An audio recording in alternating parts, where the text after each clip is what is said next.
Where can you find the world's most haunted Christmas ornament shop? Does leprechaun poop smell the same as Bigfoot's? And can you outrun a ghost whose smile goes on forever? Join us today as we interview Rory and Kit of the hit comedy show This Paranormal Life. And we might just answer these questions for you. Today on Homespun Haints. Hello, Hainted Loves. Welcome to Homespun Haints. I'm Becky. I am Diana. And we are so thrilled today on the show to have Kit and Rory of This Paranormal Life. It is a podcast of quote-unquote investigations into various paranormal phenomena. Kit and Rory are two best friends who spend the episodes, one investigates a paranormal event and then the other tries to debunk it. And together they have a very hilarious rapport. And at the end of the show, they let you know whether or not they think it is truly a paranormal or just unparanormal event. Now, would you say investigates or would you say researches? Because they did say they don't do a whole lot of on-site ghost, spirit, pendulum, Ouija board. Right. Well, they call it investigation kind of as a joke. So it's investigation in quotes. It's hilarious. You guys are really going to love listening to them. They are so funny. We really had a good time talking to them. But before we bring on Kit and Rory, Diana, I understand you had a funny story you wanted to share with me. So the other day, I was in a shop. It's a capitalist-free zone shop. Yes. Your free swap meet thing. Really free market. Yes. Really free market. Okay. It's basically a shop set up by citizens for citizens. I mean, there is an organizer, but they are not like an official leader in any way. It's just a bunch of anarchists. They're undercover. Do they wear black sunglasses and a suit? They usually wear a beautiful sundress and a curly mustache.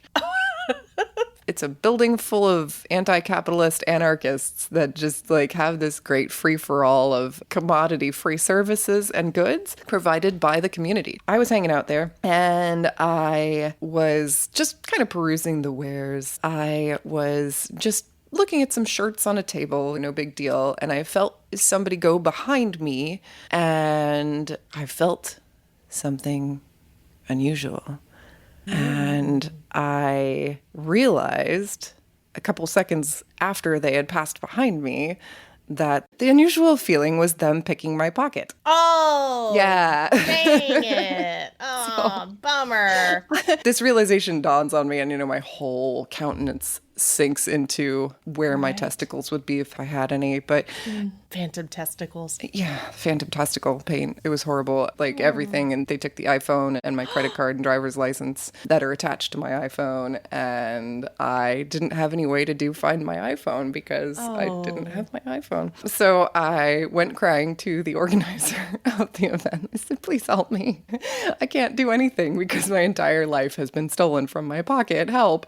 We reviewed some security footage. Nope, not there. I got on the public phone of the venue that the place is held at and called Amber. And I was like, you got to cancel this credit card. You've got to do Find My iPhone. And she finally gets into Find My iPhone. And this is while everybody in the security guard are watching over my shoulder, like riveted. So I went through the Find My iPhone system and it's pinging outside some art gallery down the street. And we're like, okay, we're going to go follow it.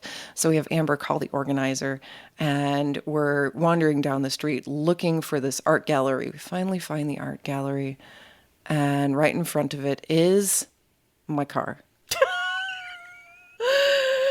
My phone had fallen out of my pocket in my car. And I didn't realize it. And when I went to the event, some not so innocent person grabbed my booty.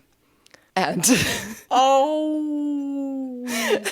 While I was leaning over, grabbing a t-shirt, I got my butt grabbed.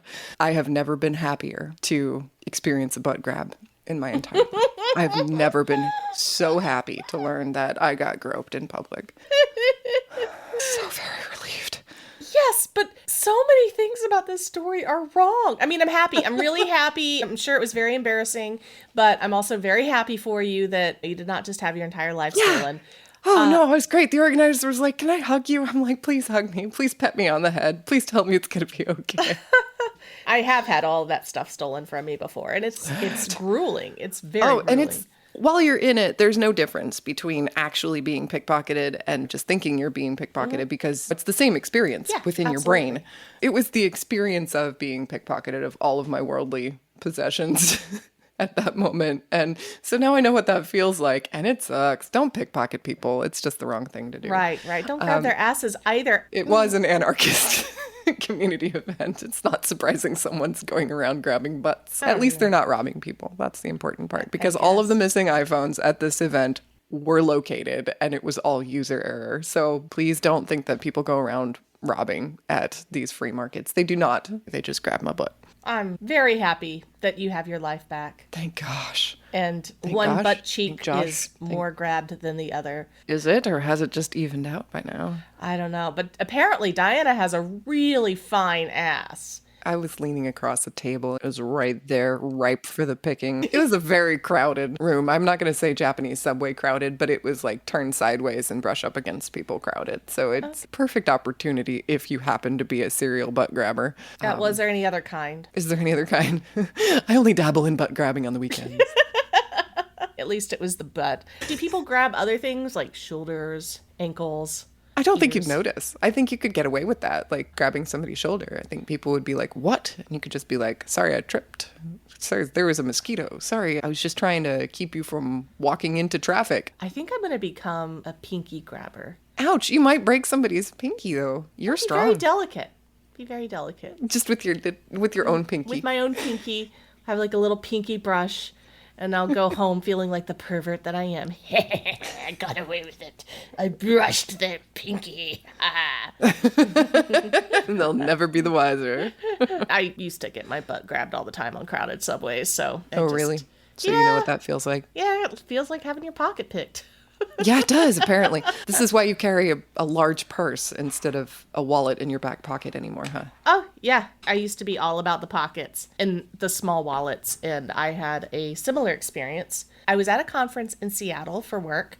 This is back when I had a real grown-up woman job, and I was about to get on a plane and go home. This is like the last night I was there, and I realized I couldn't find my wallet. And it was an itty-bitty tiny little wallet. And I went back out of my hotel room. I wandered the streets of downtown Seattle at midnight, scoping the sidewalks, looking for this thing, thinking it had fallen out of my purse. Then I filed a police report. And then the next day, I went to my boss and admitted that I'd lost everything and asked her if she would loan me money so I could get an Uber and get back to the airport. And then I got to the airport and I had to get on a plane without having any ID. Yes, you can do it. I got a full pat down. I got all of these security questions like, what was the make and model of the car your sister bought in 2004? Like that kind of thing. How did TSA know that? They got on the phone with some credit bureau or something and they were asking me these questions. So there are ways they can verify your identity. And as I'm standing there behind the curtain with my arms up, my legs spread, being touched in every part of my body, not just my butt, and the security people are going through every tiny nook and cranny of my Swiss Army backpack, I see my wallet fall out of a pocket that I didn't even know was in that backpack because it was a Swiss Army backpack. It was like a Swiss Army knife inside. It had like all these things that would open and close and different compartments shaped like scissors and nail files and things. And knives. And I saw it and I just kept my mouth shut. I was like, I could just end everything right now and be like, here's my ID. But I was so embarrassed. Right. It's an embarrassing situation. And I knew that that was a pocket I didn't know about because the entire interior of the pocket was lined with crushed deodorant that must have fallen in there at some point, and I had no idea. So gross. So my wallet smelled great. It smelled like a very clean armpit, but I had to walk to my gate with my tail between my legs and walk up to my boss and be like, here's your $100 back. I found my wallet.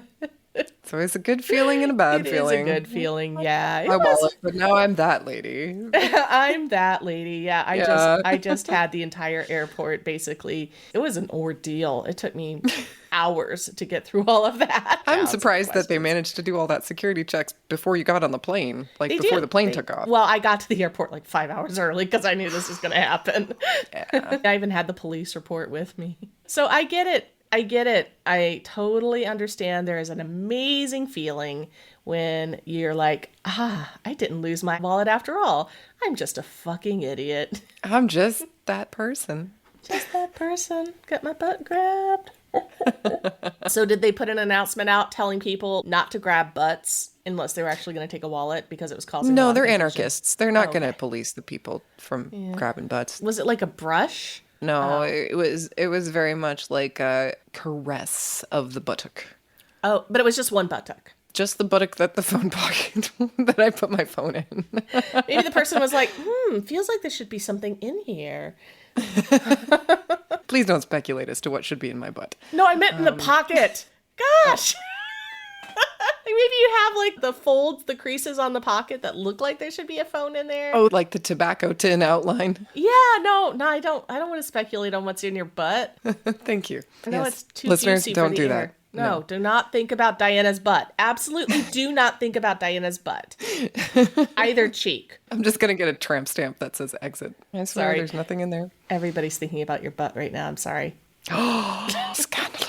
Well, anyway, couple announcements we need to make before we bring on our special guests for today, Kit and Rory of This Paranormal Life. First of all, we would like to give a shout out to Andrea, who recently upgraded her pledge on our Patreon. So thank you so much, Andrea. That's very awesome of you. I know Andrea is trying to help us get closer to our goal of 100 patrons by September 1st. So if we meet our goal, I will fly to Tulsa and I'm going to don a hazmat suit.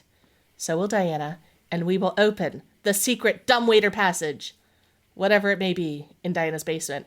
And if we don't meet our goal, then it will remain unknown what is inside there because the house is up for sale. So we may never yes. know. That's why we have a goal here. Yeah, so Limited time offer. if you want us to live stream this and see what's in the basement and finally release the poor ghost that's stuck there. It's a genuine mystery. We don't know. Nobody we know knows. Yep, but otherwise it's on you if that ghost is forced to stay there forever. It's your responsibility. Yeah. Damn it. Unless you are a patron, in which case, thank you. You're awesome. To check it out, go to patreon.com/homespunhaints. And if you're still, for some reason, not a patron, well, I mean, can you hear this commercial? Dun dun dun.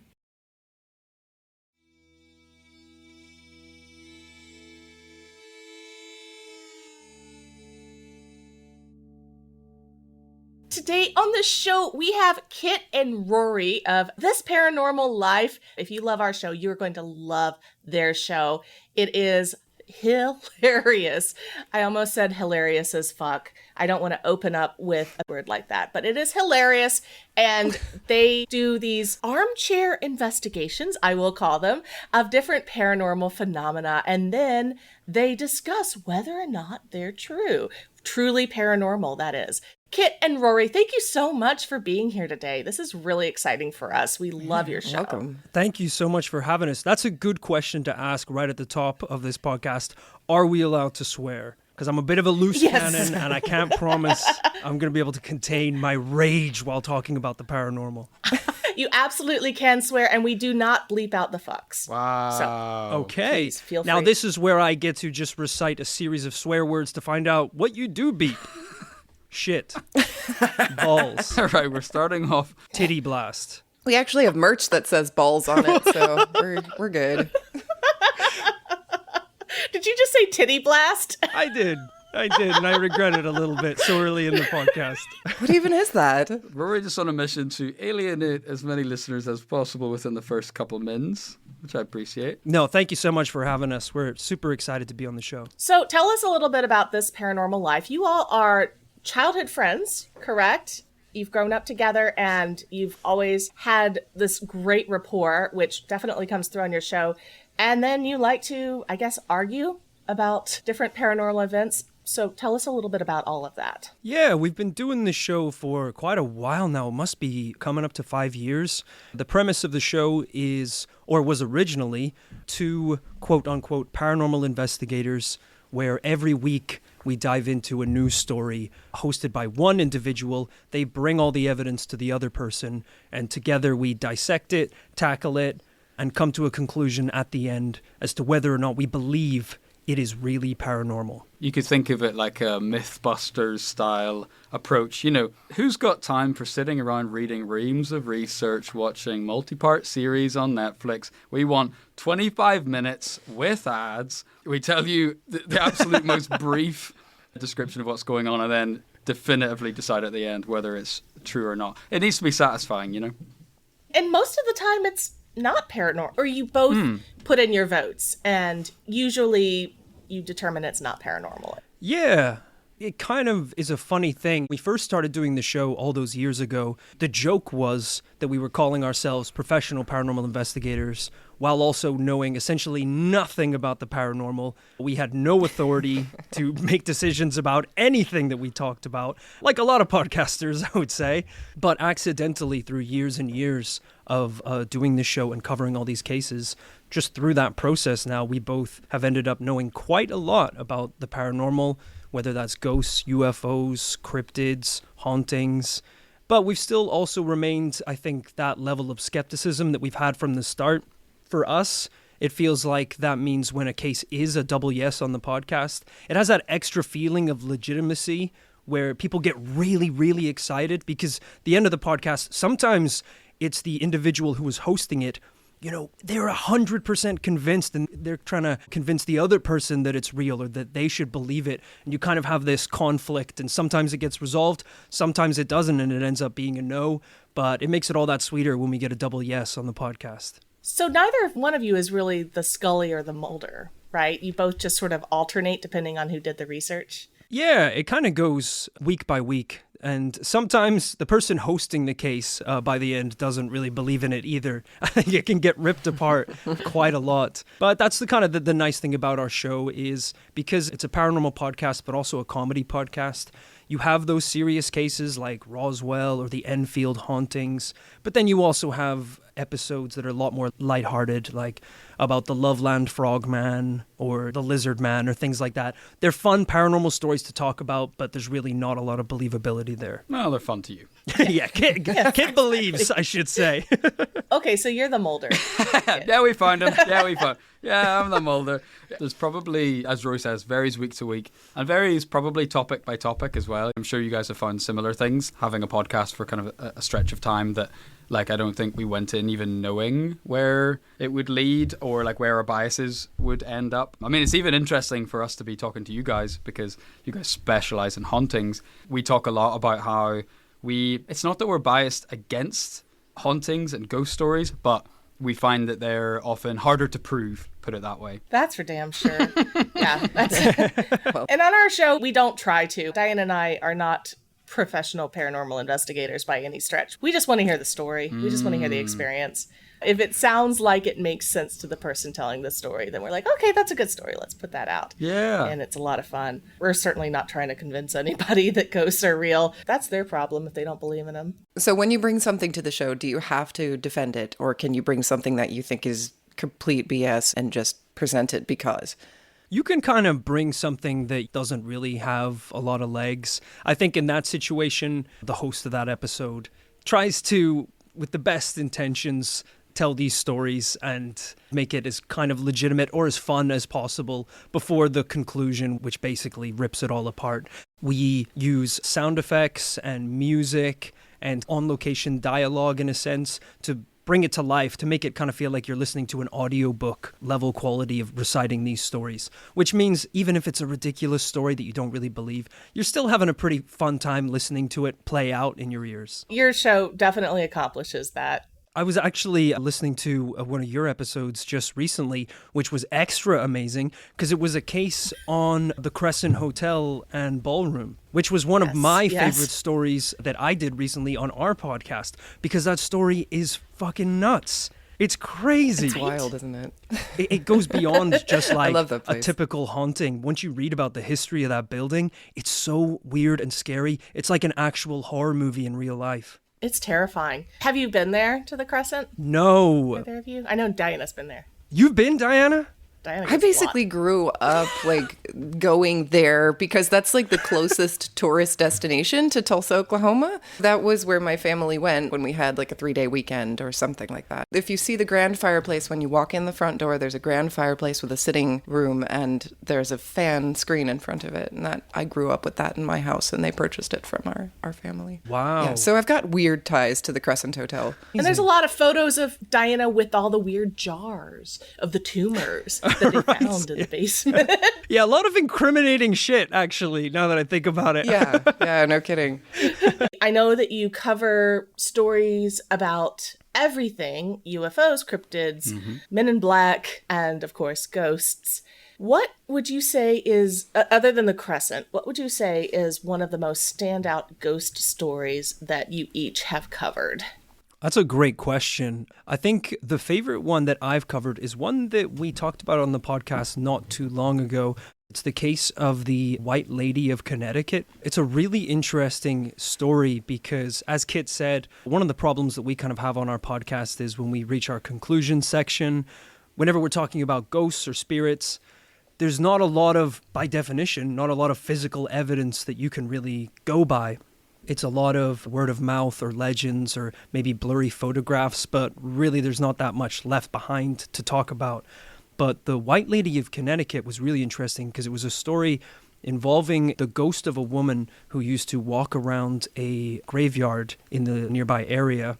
And one night in Connecticut, there was a electrical transformer explosion, which basically sent huge surges of electricity through the air, and it rocked the whole city. And in that window where that event took place, this is going to sound crazy, but in the window when that took place, someone hit the ghost with their car. Oh!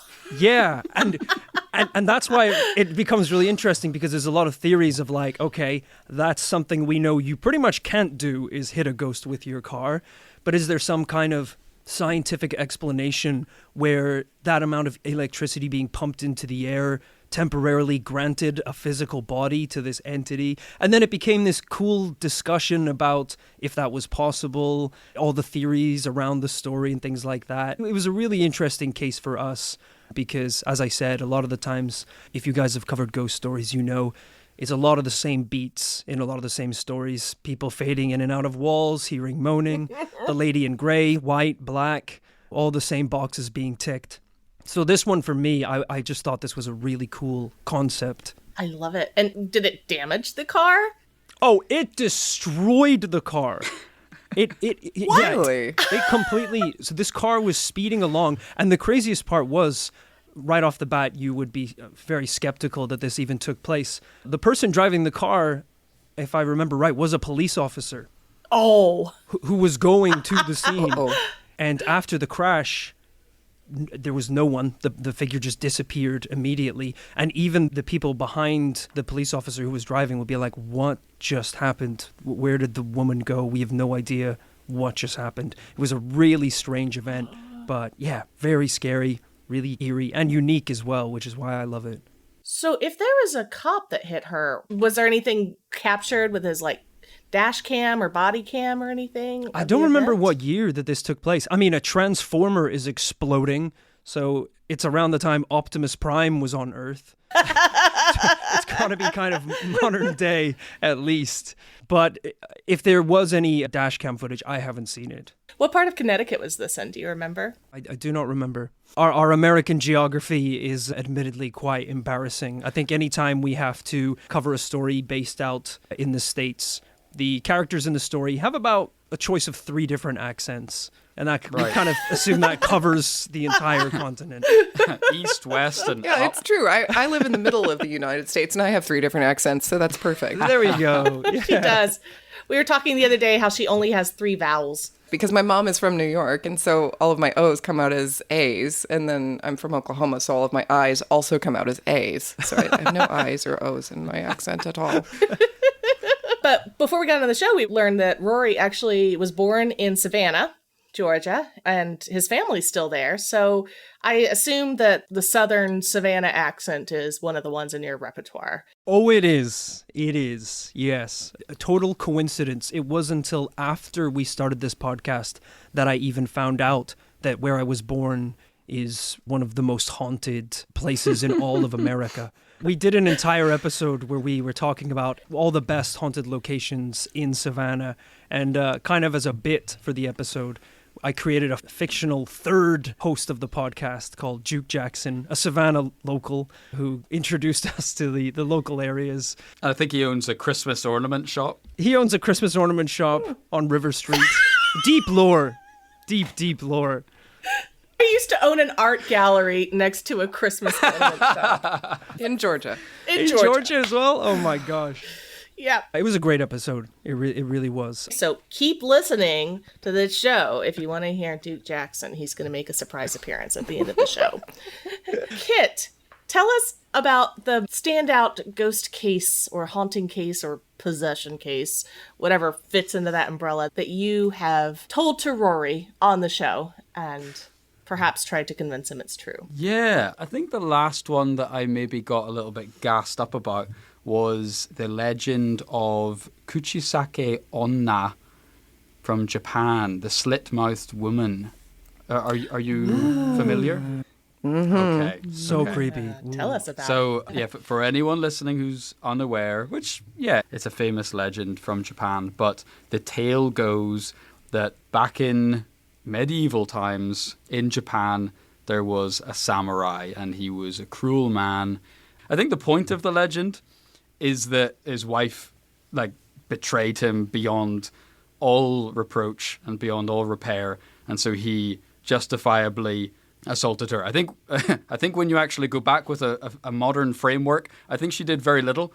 I seem to remember we were like, I don't really know what the premise of the story was, why it kind of got escalated as far as it did. But the short story is he was evil, and he basically said, "For what you've done to me, you will never do to another, because I'm going to kill you." Words to that effect. And then he took his samurai sword, unsheathed it, and then slit the corners of her mouth like the Joker. And then she bled out on the floor.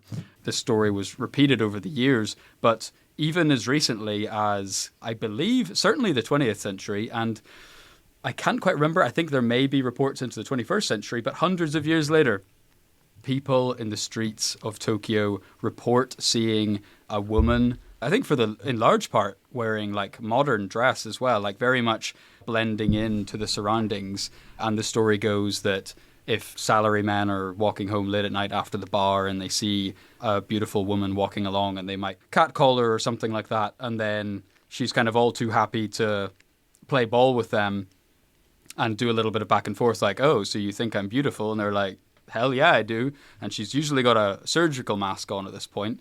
This was pre-COVID as well. And then she would do a little bit of a back and forth, that she would have a game that she kind of plays. "Oh, you think I'm beautiful?" And then if they answer yes, she then escalates the questions. And then it would usually turn into, "What about now?" And then she rips her mask off, revealing a huge row of shark teeth. And then she brutally murders the person there in the street and then skulks off into the night. Sounds wild. But I think what's fascinating about it, and why, me and Rory we have to come out and publicly admit, we are sort of Japanophiles. We love anything to do with Japanese culture and legend and everything. It's all fascinating. And they obviously have an unbelievably rich paranormal history of cryptids and things like that. But what makes this one, even though it's so wild, it is pretty widely reported. And people kind of all ages claim to have seen it, and across the generations too. And maybe lastly, what I like about it is that it's, especially with young people, it's taken on almost like a Beetlejuice quality of it's become this playground thing. Don't eat too many sweets, or the slit-mouthed woman will hit you, or whatever. It's almost don't talk about her too much, or else she might appear. We had also heard that if you throw sweets at her, she'll maybe get distracted enough that you can get away. Right. That was kind of one of the suggestions we'd read about. Yeah, I forgot that there were, because it's a while ago we did it. I forgot that there were, again, there's rules to the game. There's rules to the game of like, you can trick her. I think one of the rules was just if you just run, as soon as you see it, you just run fast enough, you might be able to get away. Or I think if when she asks you whether you think she's beautiful, if you basically shrug, you're like, she's like, it's not a yes, it's not a no. She doesn't really know what to do. Ah, okay. Because if you say no, you don't think she's beautiful, she'll mutilate you anyway. So there's no winning if you answer the question. It's a trap. I see. I love that option of just sprinting away. Because that's kind of how the solution to, I think, a lot of interactions with ghosts. Like, that's kind of how you can get away from... And women. From a lot of... Yeah, I was going to say, as a paranormal investigator, I should usually be on the side of the Ghostbusters, but if this is a demon who basically shows up at night and kills drunken men catcalling women, I think I'm kind of on the side of the ghosts for this one. Right. Like these guys kind of seem like bastards, so they at least deserve a good haunting. She's taking kind of fuck the patriarchy to its extreme logical conclusion, but, you know, history will probably defend her. There's a lot of justifiable assault in this story. It's a term you don't hear often enough. It's a horrible combination of words. Justifiable assault. So you said that you're quite the Japanophiles. What other stories from Japan have intrigued you that you'd like to share?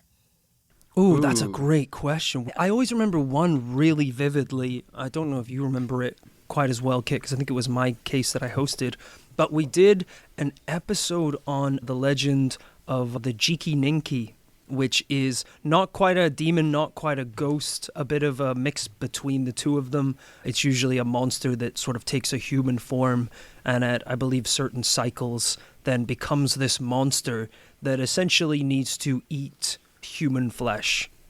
So there's a lot of great stories. A lot of through lines here, actually. Yeah, there's a lot of amazing stories of different accounts of people meeting old hermits living out in the woods who try to warn you off and don't want you to come anywhere near them. And it turns out that's the person who's been turned, trying to keep humans away from them for the point when they transform. So like a werewolf. Yeah, very, very similar to the kind of structure of a werewolf. So they're not always in this form. They can transform at different times. Yeah, I think it probably is very similar, whether it's the moon or some part of the month. They're forced to transform in the night, and they basically lose the human side of themselves and become this monster for a brief period of time. But that's the amazing thing about a lot of the ghost stories that come out of Japan is they've just it's a country that has just so much rich folklore where ghosts and spirits is so intertwined with the history and even the religions as well, the Shintoism, where they believe that every parts of the world themselves have spirits. It's a really interesting culture when you're looking into the paranormal. It's no wonder that you guys have fallen in love with the stories there. What about you guys? Do you have a favorite ghost or spooky story that we should keep our eyes out for? It's hard to narrow it down. I grew up in East Tennessee, so we have a lot of rich stories here. The town I grew up in has an old mansion called the Rotherwood Mansion. I don't know if you've ever heard about this or talked about this. It's relatively well known, but maybe not so much outside of the Southeast United States. Mm-hmm. When I was a child, I had a friend who lived across the river from it, and we always said we were going to sneak out of the house and go look for the ghost of Rowena, who wanders the banks of the river that the house sits on. The legend that there was a man, his name was Ross. He had built the house, and he was a huge fan of Sir Walter Scott. He loved the story of Ivanhoe, so he named his daughter Rowena, and he named the mansion Rotherwood Mansion. And on her wedding day, of course, Rowena's beau decided he was going to go fishing out on the river with some friends. And the tides of this river are very unpredictable, even though you can see across it. It's not a very big river. The boat toppled and he drowned in the undertow, and she witnessed it all. So now, to this day, she wanders the banks in her white wedding gown. But the more sinister story of this is Ross then went into bankruptcy, and his financial manager, as he was called, Joseph Phipps, took the house from him. So there was probably some nasty wheeling and dealing happening there. Phipps inherits the house, and Phipps was an evil, evil man. He was a brutal slave owner. Stories that sound like they could have come right out of the LaLaurie mansion in New Orleans happened here. There was even a post that he had on the top floor in the attic that still drips with blood, they say, that he would tie people to and whip them. And really, it just is the way humidity happens. The wood expands, pieces of blood that are still there, come out. But it looks like it's fresh blood that drips out. Wait, so of it's this, really this blood post. that comes out of this motherfucker? Yeah, there's really blood, yeah. So at least this is what I've been told. I thought you were going to be like, it's phantom blood or something. You're like, no, it is real. I mean, it's real blood. So the big story about Phipps is he would cackle maniacally when he hurt people. And so people still hear his cackles wandering through the halls. But the story that got everybody going was when he died. He died toward the end of the Civil War. The story is that he had fallen sick, probably with malaria or something, and he was on his deathbed. It was summer. And the boy who was fanning him, the servant, said that suddenly this swarm of flies came out of nowhere, in through the open window, and covered Phipps, went into his eyes, went into his ears, went into his nose, went into his mouth, and basically suffocated him. And terrified, the boy ran downstairs, got some help. They came back up. All of the flies were gone, but Phipps was dead. What? Wow. So a few days later, they're burying him, and the whole town, my entire town, shows up. This is like 1865. So I knew people who had like great-grandmothers and great-grandfathers who were at this funeral. And they tried to put the casket on a cart and drag it to the burial site with horses, but it would not budge. The cart would not budge. It was a beautiful summer day.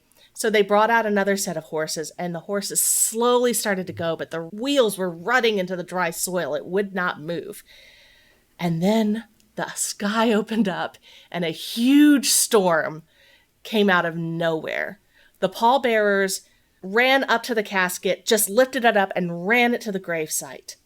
And rain is coming down. The entire town was there. I mean, not much happens in my town, so this was a big deal. Everybody wanted to come to the funeral. And the sky is raining, the water is coming down, the preacher is trying really hard to get through the service quickly because nobody brought an umbrella, nobody expected the storm. And as he's finishing up, the casket starts to shake. Oh no. Oh boy. It's the one thing they shouldn't do. The only thing. And the preacher notices this and he's like, okay, our Father who art in heaven, blah, blah, blah, blah, blah. And the casket keeps shaking. And the preacher's like pretending it's not happening. And everyone's like, what's going on? And then the lid bursts open of the casket and a black dog jumps out and runs off. Oh my God. That's such poor form on the priest's behalf. That's a dude who knows if someone doesn't get buried, he doesn't get paid. So he's like, oh shit, he's moving. Our Father who art in heaven, just put him in. He shut the casket back and they buried the empty casket. I love that. Yeah, someone's like, hey, I think he might be alive. No. Our Father, no. He's fine. Definitely dead. Let's just bury it. Well, I mentioned the story to somebody I grew up with a few years ago, and she said, that's really interesting. I have a friend that goes by that house every night on her way home from work. She's a nurse and she works late. And she's like, she always reports this black dog with eyes that almost seem like they're glowing, sitting at the edge of the lawn watching her car go by. Wow. Ooh. Something seemingly normal until you know the story. That's spooky. Hey, that is a great story. Hiding in plain sight. That's a great one. I don't know if we've looked into that one before, so that would definitely be one for us to cover. Look at the Rotherwood Mansion. You might have to dig kind of deep to find all the pieces of that story, especially since the current homeowner is like, no, this place is fine. Come to my ball, have a mint julep. Yeah, I just grew up with ghost stories. It was just a normal thing. Elementary school teachers would tell their kids ghost story, like the Rotherwood ghost story. Like, hey kids, watch out! Don't play by that mansion. You might get eaten by a hellhound. All right, and now let's learn our ABCs. Well, I mean, it's something we can really relate to. We've talked about it on our show that at school, and they definitely don't have this in London where Rory's sitting, to my knowledge, but growing up in Ireland, we had heritage class, which I think on paper the idea was it was to teach us Irish language and teach us about Irish culture. The teacher really took it upon herself to take it in some interesting different directions. She was teaching us as fact, like how to defend yourself against the banshee, how to defend yourself against the Doulahan, like what a Doulahan even was. It's just like drawing diagrams, like, so he's got a bucket of blood. And so you're going to want to dodge the bucket of blood because, and if he doesn't get you with that, he rips out his own spine. He can whip you with the spine.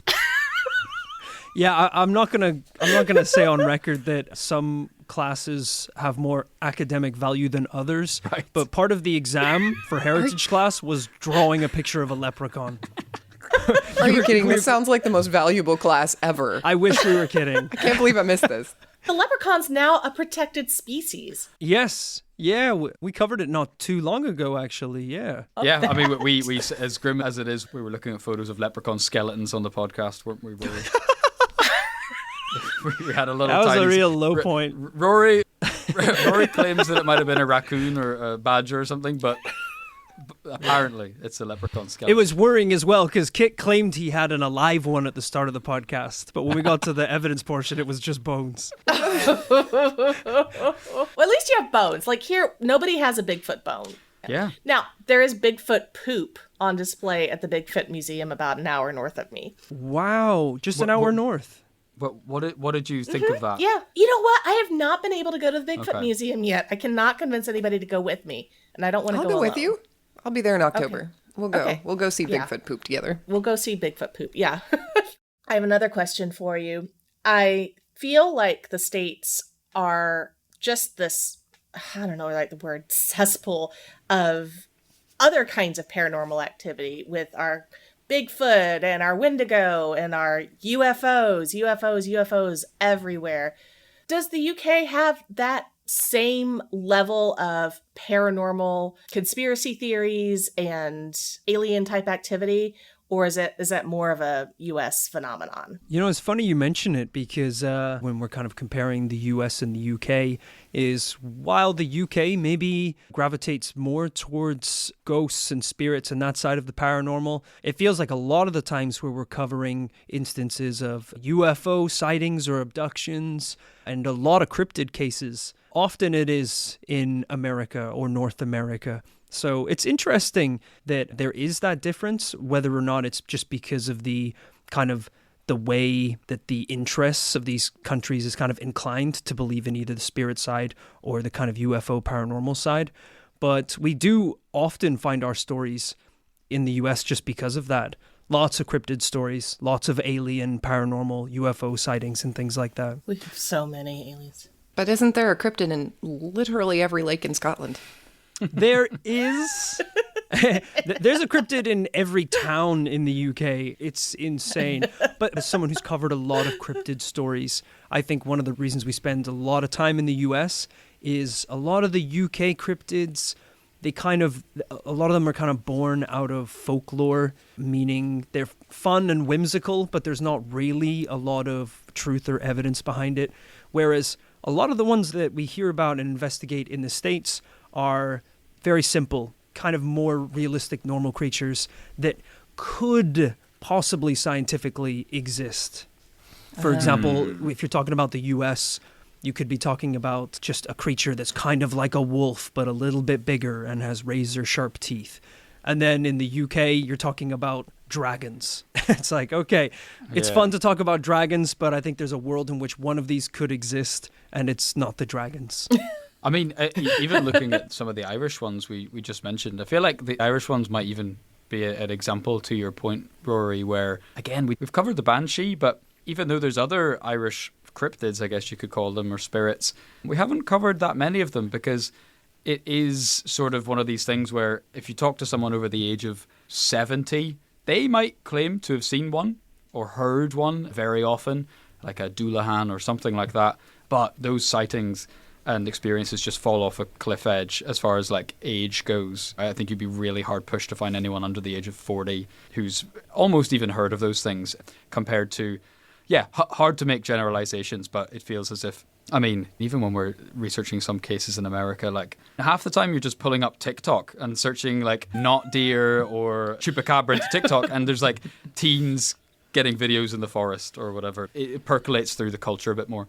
Yeah, and I think that the culture is an interesting thing to bring up as well when talking about cryptids, because definitely I think America as a whole has more of a culture and like history of hunting being more of a popular thing. In the UK, I don't even think it's legal, really. It's not a thing really people do.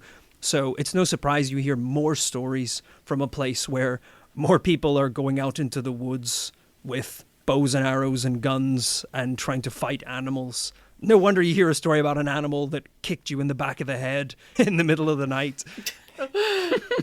Hunting's not legal there? Oh my goodness. I don't think it's probably very protected. There is hunting, but it's extremely class-based. Like the shooting of the Yes. pheasant with the hounds and all that. You'd have to be pretty damn rich over here to be hunting. It's a posh kind of thing. So, what is it like to not go to bed hearing shots ringing out? That sounds really nice. Well, I do live in East London, so that's still something. that I deal Okay. with. Gotcha. So, you just got back from a tour.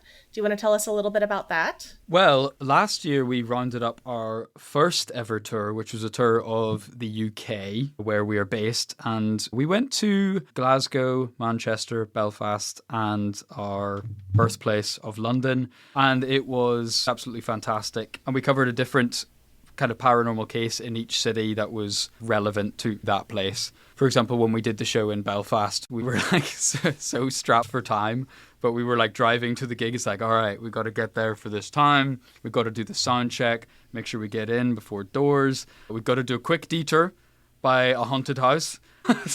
It's a mere 35 miles out of the way. It'll be fine. But it was very cool to research stuff on the hoof like that, and then kind of turn up at the show in front of like a bunch of listeners and be able to not only talk about a haunted house, but be like, I stole some of the flooring and I have it and we're going to scan it with an EMF reader.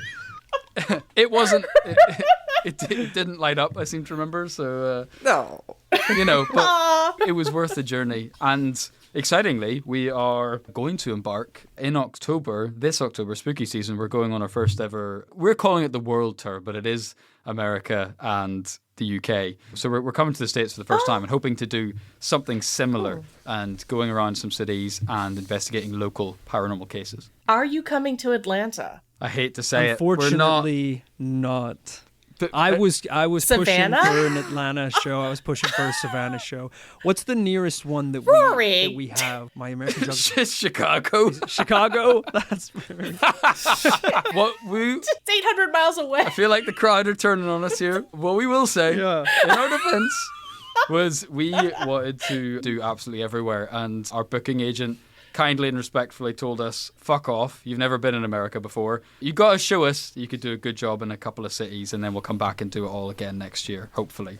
There's a lot of cities. Well, where in Chicago are you going to be? What venue are you going to be at? I assume you're hitting New York and LA, like the big three, they call them. Yes. Exactly. Yeah, so Chicago, we're doing Maurer Hall in Chicago. LA, San Francisco, Chicago, Somerville, and New York. Somerville. Yeah. Somerville? We're told that it's extremely close to Boston. All right. So This is where you tell us it's like 300 miles.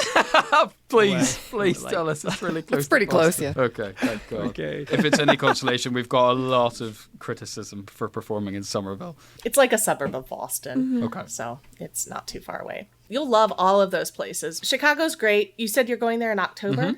Yeah, our whole October. Wear long underwear. Oh God. I think we have a few days in between shows, so hopefully we can make the most of it because, as you said, there's just so many amazing locations in every city. We just did a whole episode on the ghosts of Alcatraz. Alcatraz, it is so amazing. And Chicago, too, is now considered to be one of the most haunted cities in the U.S. The Drake Hotel in Chicago is considered to be one of the most haunted hotels in Chicago. Our big urban legend is Resurrection Mary. She's a popular legend, but she originated in Chicago. She was in a dance hall and never made it home. And now if you go to that location, you might see a beautiful lady who wants to dance with you. You give her a ride home and she just mysteriously disappears by the cemetery. Of course. Whoa. Yes, we've definitely been suggested this. I think we've covered a potentially similar legend to this, but not exactly this. And then what is considered to be the most haunted cemetery in all of the U.S. is Bachelor's Grove Cemetery. It is just south of Chicago in Midlothian, Illinois. And there are legends of a weird two-headed horseman fusion thing that you'll see plowing the side of the road. It was a village, and then it was a burial ground for Civil War soldiers, and then it was desecrated, and then it was a dumping ground for the mob. Every single grave has been desecrated. People, for a while, were doing satanic rituals there. There's stories of a house that appears and disappears. Whoa. It's nuts. That's called Bachelor's Grove. So Once you get to San Francisco, you won't have to look very hard for the most haunted cemetery because the entire city is built on top of bodies. oh yeah, it's the poltergeist town. Oh, really? I Really? didn't know that. Yeah, we did an episode on that. It's called The Bodies Under San Francisco. They used to have a bunch of cemeteries and they moved the headstones and not the bodies. A lot of Really? the town is built on old cemeteries, on old bodies, and people will be digging up bodies when they do renovations and things like that. Mamma Oh mia. my God. That is inauspicious. To say the least. I feel like you can't just move the headstone and not touch the bodies and assume that that's going to be fine. That's not really how that should work. That's like having a pint of expired milk. So you just take the label off of it so you can't see anymore and drink the milk. It's like you're going to have all the same problems. Just because you removed it, Yes, it yes. doesn't make it fine now. Good analogy. Please keep us posted on your tour. Absolutely. When you have the dates for that, let us know and we'll link to it in the show notes of this episode. I can tell you right now, it's all over October. So the 6th in LA, 8th in San Francisco, 11th October in Chicago, 15th in New York, and 16th in Somerville. We have a lot of listeners in all of those cities. Oh, yeah. Well, we'd love to see you guys hopefully for the next run. 2024. That would be fun. Savannah, here we go. Or at least Atlanta. Savannah would eat this up. Savannah would love it. So would Atlanta. Oh, yeah. It's so nice to get to come on the show and chat to you guys and especially hear more about the ghosts and the spirit and poltergeist side. Thank you for having us on. Thank you. Thank you so much for coming on. To our Hainted Loves, you've been listening to Rory and Kit of This Paranormal Life, which is, as you probably gathered, a very, very funny podcast. Make sure you have a bucket nearby. You might pee yourself otherwise when you listen to it. It is hilarious. Really enjoy listening to you guys. And where can people find your podcast? Head over to thisparanormallife.com or just search us in any app that you like, This Paranormal Life. We've got a great episode coming out this week on a ventriloquist doll made during World War II that now can move its mouth and eyes by itself. It is... Holy shit, that sounds terrifying. There are videos of it, and it's some of the scariest shit I've ever seen in my life. It's terrifying. I cannot wait to listen to that. That sounds awesome. That does sound awesome. And when do your episodes air? Every Tuesday. So for the American listeners, that would be probably your late Mondays, early Tuesdays, which is great.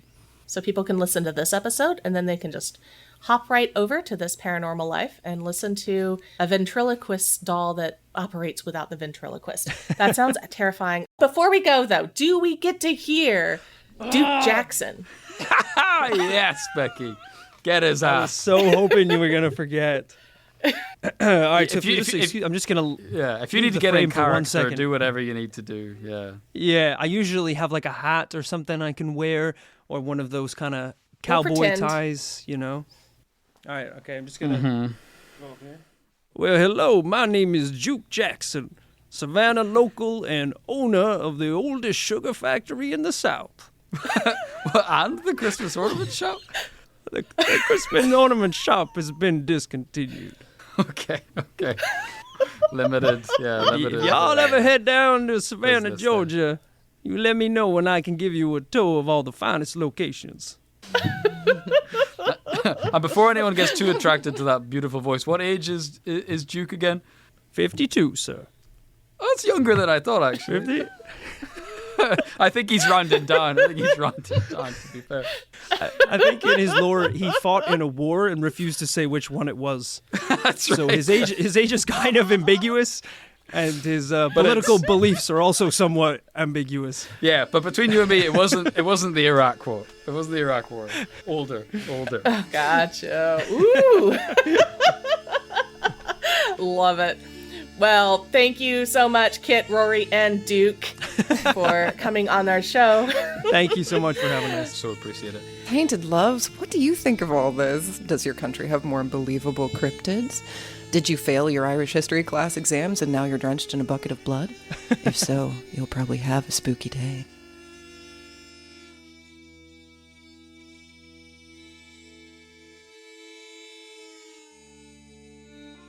Homespun Haints is hosted by Becky Kielimnik and Diana Doty, and produced by Homespun Haints Media LLC.